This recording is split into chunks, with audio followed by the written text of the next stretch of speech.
تو میں اپنے آپ کو بھی نصیحت کرتا ہوں، اپنی بیٹیوں، اپنی بہنوں اور حکمرانوں کو بھی اور اداروں کے ذمہ داران کو بھی اللہ کا خوف کریں۔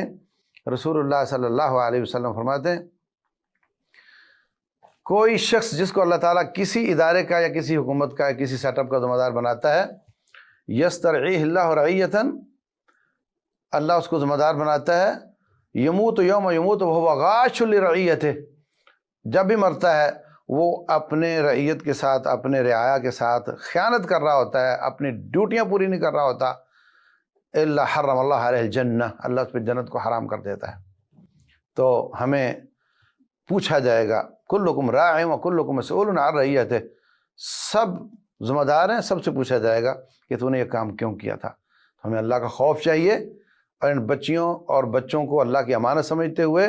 ان کو پروٹیکٹ کرنا، ایسا ماحول بنانا، اور ان کی تعلیم جو کہ ملک کی ترقی کے لیے ضروری ہے اور ان کی ذاتی ترقی کے لیے ضروری ہے، ان تعلیموں کو